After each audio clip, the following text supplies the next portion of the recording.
Alors bonjour, je me présente, André Leblanc de Sauvetage de l'Aranea. Premièrement, merci d'être là. Et si vous êtes là, c'est que votre brigade vous tient vraiment à cœur et que c'est avec des gens comme vous que j'ai le goût de partager ce qui suit. Lorsqu'on donne la formation en sauvetage, on a souvent un scénario qui se répète. C'est celui que l'étudiant qui arrive super motivé à l'école, puis lorsque la journée se déroule, s'aperçoit que ses connaissances théoriques et pratiques sont très loin. Si on regarde une formation de sauvetage en général, ou carrément les connaissances qu'un sauveteur doit avoir, on compare ça à un mur de briques. On ne peut pas mettre plusieurs briques par-dessus, une par-dessus l'autre, si la fondation n'est pas bonne. Ce qui fait que c'est une des raisons qu'on doit retourner souvent en arrière pour rebrasser nos connaissances de base, pour s'assurer que nos sauveteurs ont ce qu'il faut pour faire un bon sauvetage. Et de retourner à la base crée un degré de frustration de nos sauveteurs qui voient encore qu'on retourne encore à la base plutôt que d'évoluer dans nos techniques de sauvetage. Entre nous deux, là, ça va rester secret. Ça arrive chez vous, ça? Asseyez-vous avec votre équipe et prenez le temps de faire un petit sondage avec eux pour connaître un peu leur niveau d'aisance, leur feeling avant un entraînement. Êtes-vous confiant? Comment vous sentez-vous? Souvent, dans une équipe de sauvetage, les sauveteurs se questionnent. D'autres pensent même à résigner. Imaginez lors d'une situation de sauvetage, ça tourne mal. On a tendance à lui mentionner « faites-en pas avec ça, c'est pas si pire que ça ». Mais cette phrase-là n'a aucun réconfort pour un sauveteur. En tant que leader, je peux juste vous mentionner que c'est quand même de votre responsabilité de faire en sorte que ce genre de phrase-là ne soit pas nécessaire. Sauvetage de l'Aranea a la chance de côtoyer depuis environ 20 ans des équipes de sauvetage municipales ou industrielles. Ce privilège-là nous a permis de constater qu'étrangement, il y a des brigades qui semblent mieux s'en sortir que d'autres. Ces gens-là ne sont pas plus beaux, plus fins ou plus intelligents, mais ils ont certains points en commun, puis c'est exactement de ça que je vais vous parler aujourd'hui. Quand on regarde de près ces équipes qui ont du succès, avec peu ou pas de roulement de membres de la brigade, on retrouve 4 points en commun. Là, on s'entend que tout ça, ça reste entre vous et moi. La bonne nouvelle, c'est que c'est simple à corriger et que, globalement, vous allez même sauver de l'argent. S'engager et faire les choses différemment. Synthèse du savoir disponible pour les sauveteurs. Plus de profondeur dans vos ateliers. La bonne matière, au bon moment et bien dosée. C'est pas une surprise pour vous si je vous dis que c'est tout un casse-tête, mettre dans la même pièce et au même moment tous vos sauveteurs pour un entraînement. Aussi, parce que c'est difficile, la normalité devient de le faire le moins souvent possible et pour plusieurs jours consécutifs, histoire de revoir toute la matière, tant qu'avoir réussi l'exploit de réunir tout le monde. Année par année, c'est devenu la norme, plus par un besoin que par raison. De s'entraîner peu, mais longtemps, pour tenter de compenser. Mais je vous annonce que c'est l'erreur de plusieurs équipes. Pour être vraiment efficace, de petites bouchées, plus souvent. Il faut exposer votre monde à de petits ateliers tous les mois. Plus le sujet revient souvent, plus facile va être d'assimiler l'information de façon permanente. Une petite bouchée, une autre et une autre. Mais là, vous allez me dire, oui, mais c'est pas facile de réunir tout le monde souvent. C'est ici qu'il faut changer une idée répandue dans le port des services. Arrêtez de faire des gros groupes. C'est beaucoup plus facile de réunir 2 à 4 personnes et c'est aussi beaucoup plus facile à coacher. Petit groupe, bloc de 1 à 2 heures. La motivation va monter et vos sauveteurs vont recommencer à progresser. Pensez-y un instant. Si on faisait des petites séances en petits groupes, on aurait la possibilité de s'entraîner dans un horaire normal, cédulé comme un meeting. On n'est plus obligé d'avoir tout le monde en même temps. Ça nous donne la possibilité d'avoir moins de remplacements. Ça nous donne moins de contraintes simultanées à gérer. Moins long à organiser et le contenu moins chargé. C'est beaucoup plus simple et plus flexible à reporter une séance si on a un imprévu. Moins coûteux pour plus de résultats. Ceci nous amène donc à parler du contenu de ces entraînements plus courts, et c'est le sujet du deuxième changement à apporter. Il faut que les sauveteurs aient accès à la synthèse du savoir qu'ils ont besoin de maîtriser. Vous connaissez votre milieu, vos dangers, vos besoins et vos sauvetages les plus probables. Vous connaissez votre équipe. Vous avez une bonne idée de la façon dont les gens vont se mobiliser dans une situation d'urgence, en fonction de vos installations et de vos véhicules d'intervention. Il faut maintenant approfondir cette réflexion et faire l'inventaire des techniques que vos sauveteurs doivent obligatoirement maîtriser. Nous avons réglé le cas du format des entraînements dans le premier point. Ce deuxième point s'adresse au contenu des entraînements.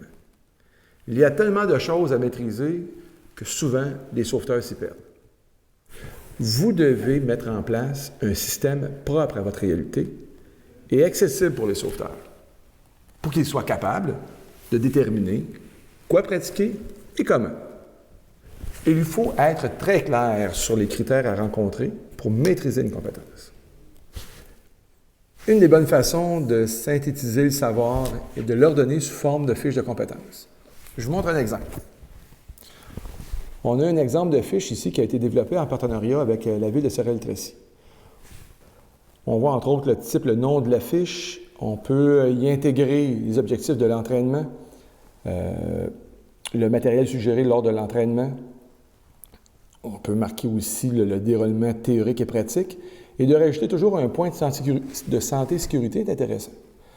Le fait de fabriquer des fiches pour chacune des compétences nous donne un certain standard d'une pratique à une autre et même d'un groupe à un autre. Maintenant que le contenu est bien découpé en fiches et présenté dans le détail, les sauveteurs ont aussi besoin du contexte. Le troisième engagement proposé est de donner plus de profondeur aux entraînements, rappelant régulièrement la théorie derrière la pratique. Je vous donne un exemple d'erreur que je vois fréquemment. J'assigne un étudiant pour me choisir et monter une technique de sauvetage, pendant que les autres font le reste du montage. Il part choisir son matériel et il s'exécute.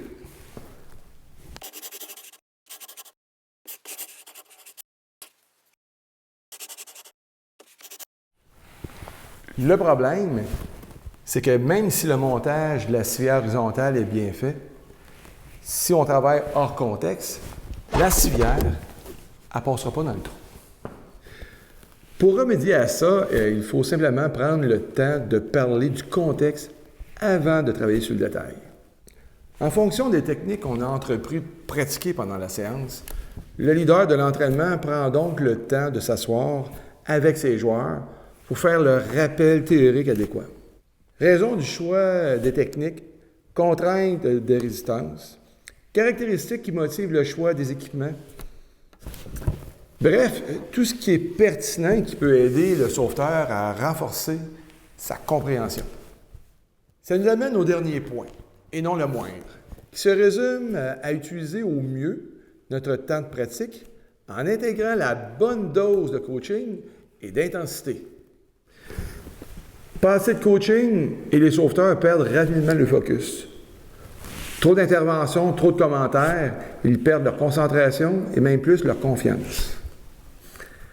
Il faut donc trouver la juste mesure qui est propre à chaque équipe et chaque individu. De plus, prenez des notes. Il vous faut absolument faire un suivi. Pour chaque sauveteur, assurez-vous de garder des traces de leur niveau de connaissance. Vous pourrez ainsi plus facilement décider du contenu des entraînements à venir ou qui jumeler avec qui. Somme toute, c'est simple. Ça commence par votre engagement vers une formule plus simple. Et ça passe par une meilleure façon de présenter le savoir au sauveteur. Ça implique d'être là pour introduire le détail dans son contexte. Et finalement, d'être prêt à coacher et mieux suivre la progression de vos sauveteurs sans pour autant les étouffer par trop de présence. Maintenant que vous connaissez la recette qui fonctionne, aucune raison de ne pas avoir de succès. Un dernier petit secret. Faites-vous aider. Dans toutes les brigades, il y a une ou plusieurs personnes qui se démarquent. Utilisez vos ressources. Aucune raison de tout faire toute seule dans votre coin. Vous savez, on y croit tellement que notre stratégie de développement de maintien de compétences est basée entièrement sur ça. Tout d'abord, vous savez que nos cours de sauvetage sont en migration vers la structure NFPA. Nous sommes actuellement les seuls au Québec à être homologués par l'École nationale des pompiers pour les cours de sauvetage. On est très fiers de cette reconnaissance, considérant le travail énorme qui a été fait pour emmener nos formations à un niveau de qualité encore plus haut. Cette nouvelle structure, c'est la fondation la plus solide qui soit, sur laquelle on peut maintenant vous bâtir une offre extraordinaire, soit pour une nouvelle formation ou pour le maintien des compétences. Plusieurs clients nous parlent depuis des années d'un paquet d'occasions où ils auraient aimé être capables de nous voir chez eux plus souvent. Que ce soit pour des questions, des conseils, des rappels théoriques ou pratiques. Un paquet d'occasions où ça aurait été pratique de nous voir rapidement. Mais on connaît tous la réalité, c'est souvent difficile de justifier le déplacement pour des interventions de courte durée. C'est avec beaucoup de fierté que je vous annonce que cette époque-là est révolue. Notre nouvelle formule de formation à distance est dès maintenant disponible. On peut être chez vous, en direct, en quelques clics. Des images de très haute définition. Une qualité de son exceptionnelle, peu importe la configuration de votre salle. Une expérience interactive et qui surpasse même celle d'un cours classique. Le sentiment qu'on est réellement derrière votre épaule pour vous conseiller. Tout le matériel électronique regroupé dans une valise et livré chez vous à l'avance. Vous comprenez donc que vous avez maintenant une option de plus pour donner de la profondeur, de la structure et de l'intensité à vos entraînements. Je vous ai montré tout à l'heure un exemple de fiche de maintien de compétences pour la glace. Au moment où vous écoutez cette vidéo, ce projet a beaucoup avancé, car c'est actuellement l'un de nos focus et ça le sera tout au long de 2017. Nous avons l'intention de documenter l'ensemble des compétences enseignées par l'Aranea dans le cadre de nos cours standards. Je vous annonce que nous avons non seulement l'intention de les rendre disponibles pour nos clients, mais que la démonstration de chaque compétence sera disponible sous forme de photos ou de vidéos. Un portail en ligne est actuellement en construction pour héberger cette précieuse nouveauté. Je dois me retenir de vous donner trop de détails, mais je peux vous assurer qu'on parle ici d'une innovation qui va complètement changer le monde du sauvetage. Pour cimenter le tout, un élément capital qui va être disponible dans les prochains mois. Un dossier en ligne accessible aux sauveteurs, aux leaders et à l'Aranea. Maintien des compétences, certification, historique de progression, tout sera accessible au même endroit. Énormément de nouveautés en 2017, non seulement pour le maintien de compétences, mais aussi pour des challenges, des événements et enfin du concret pour encourager l'élite à se développer. Je vous remercie infiniment d'avoir écouté cette vidéo. L'Aranea est très fier de développer pour vous et avec vous. Et je vous dis à bientôt.